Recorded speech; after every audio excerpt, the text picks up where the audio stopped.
Hello, and thank you for choosing my course, Start a Business and Make Passive Income, presented to you by Faith Business. So, today we're going to go ahead and get started with some of the basics. Starting a business 101. So, of course, the first thing you're going to need is a name for your business because you can't do anything without naming your business. This isn't always easy for people. Sometimes some people already have the business name, and sometimes you need some time to think about it. And if that's the case, it's okay. Take as much time as you need, but make sure that you act fast and try not to share that information too soon so that no one else uses your business name or take it from you. Okay? So the next point is going to be register your EIN number. So registering your EIN number is free, but it does have to be done within certain business hours, and we'll get into that in a moment. And lastly, you're going to register with the state. You may see this name as a business permit or a business license or your articles of incorporation. This kind of falls into the same category under a general field. Okay, so you're going to make sure you register with the state.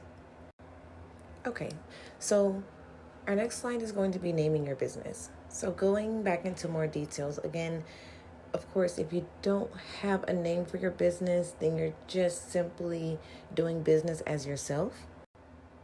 A lot of people do that and they're making money as an individual. But again, you need a name for your business so that you have a separate entity from yourself. And an entity basically is a business. Okay, so you want to type in the internet, whatever state you live in. So if you live in Virginia, you're going to type in Virginia business name distinguishability. Or if you live in Florida, you're going to type in Florida business name distinguishability. And that is going to allow you to research if the name that you have is truly unique. Every state is going to want a unique name. So you want to make sure that your name is unique before you begin filing and registering your business because you're going to be stuck with this name. Now, if by chance there is another business that has your name, then a benefit of having what's called an LLC or a limited liability company, which is a recommended business formation, is you can have a different complete business corporate name. However, you can have a doing business as or a DBA, so that way you can still utilize that secondary name. However, you want to ensure that your business name has some sort of unique distinction so that there is no confusion with your business with something else or another business.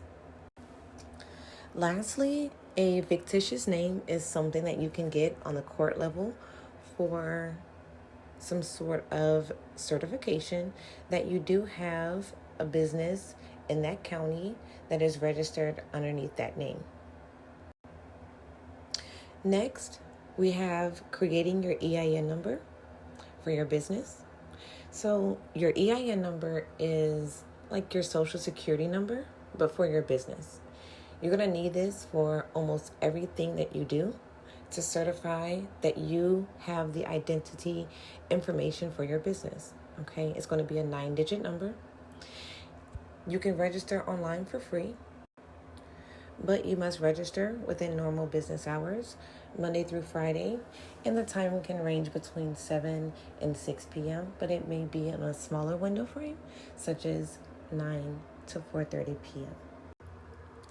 Just like your social security number, you want to be sure to secure and store your EIN number because you can open up a line of credit with this information and bank accounts and access certain information. So you want to make sure that you keep this information in a secure area or location so that way you can easily access it when you need to and that no one else is able to access that information unwillingly. Once you have your EIN number, you are able to open up simple lines of credits such as Uline and Granger, but you want to make sure that you're registered with the state before you're able to open up bank accounts. The state registration is where some people get a little confused because when you're doing research about your business, you're seeing that you need some of these basic things that I mentioned, and then it starts to say you need a business license or a business permit or an articles of incorporation. Well, that falls mostly into all of this, okay? So there's three different types of businesses. There's what's called a sole proprietorship, which is what most people are until they start their business, which is usually most times unregistered and understood until you file your state registration, where you can formate your business and certify it as a sole proprietorship, or you can say, hey, I want to register my business as an LLC, a limited liability company, where I'm going to be operating my business as separate from myself. The income is separate, and the liability, if something happens, I'm going to have my business be at fault, possibly sued in those unfortunate circumstances, and you will be completely separate from your business.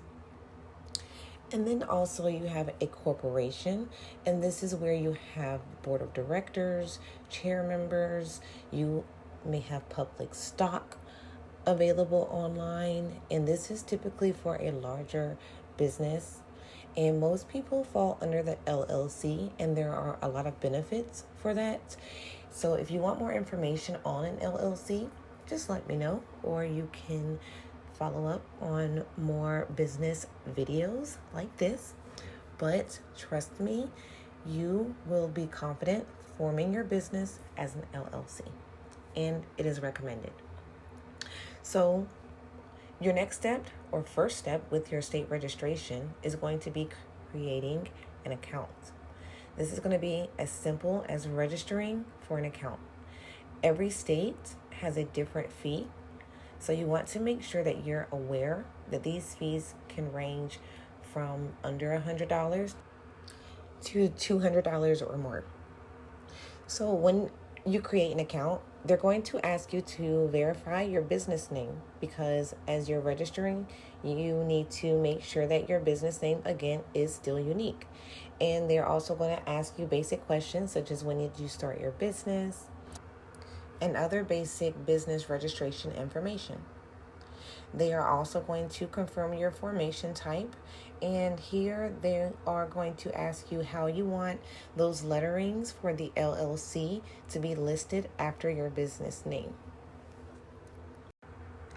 Although you are going to be asked this question when you're opening up certain accounts, however, when you're posting and advertising your business, you do not have to mention or list or label that your business is an LLC unless it's under more certified documents, such as IRS paperwork for taxes and other legal documents. You must be prepared to pay a fee before you are able to close the account and finalize making your business through the state registration. You are able to save it into your cart and pay at a later time, but you are not able to guarantee that this business name will be available at a later date. Sometimes while you're filing your business and you want to have an LLC but other small business names underneath it, you may be able to register those business names right away, and sometimes it may make you wait and complete that information in a separate registration. After you have completed your filing, they will send you a paper certified copy, which will be stamped by the commissioner of your state. However, this is also a separate fee. You may also encounter a service fee. So please be aware of those things and have your funds available before you are prepared or ready to submit your information. So, a few quick tips on how you can make some extra money. One thing I started off with, which was very successful, was sales through the Facebook Marketplace and OfferUp. So I kept a simple script, and they would send an automatic message, and they would say, hey, is this item available? And I would say, yes. Are you available to meet at this place at this time? And then at that point, they would say yes or no. They would say yes or no. And if they say yes, then we will be meeting, and I will sell them this item at a public location, or they will suggest another time, or they would ask other questions. If they begin asking more questions, then I know that they may not be a serious buyer, or they, in some instances, just won't respond back because you're closing the sale. And this will help you filter out from your serious buyers and those who are not. And if you have enough information in the description bar, then you can avoid having to answer a lot of questions in advance. A more indirect way of selling your product will be to use platforms such as eBay and Amazon. Both of these platforms will allow you to ship your own items. And one thing I like about Amazon, in addition to eBay, Amazon will allow you to ship your products to their warehouse so that it can be offered next day shipping for that Amazon Prime that most of us pay for. They also handle customer service and returns. There are a lot of additional fees that may not be advertised in the forefront while you are registering your business. However, they do make sure that your business grows, and you can also use other platforms such as Etsy and Shopify, which are growing, and be on the lookout for another video with that as well. Another thing you can do is something like I'm doing now. Learn and teach a skill and teach something that you're doing. I had learned that Google AdSense, which is the payer for YouTube, will allow you to get paid for these YouTube videos that we oh so love.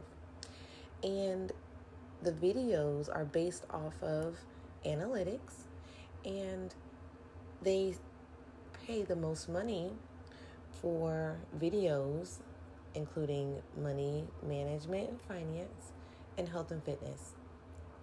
So if you don't fall into those areas and you know that you still have something that you can teach other people, create a course or even start a class. Another thing that you can do is company referrals. So some businesses will offer you referrals for sharing a link with other people, such as PayPal, Cash App.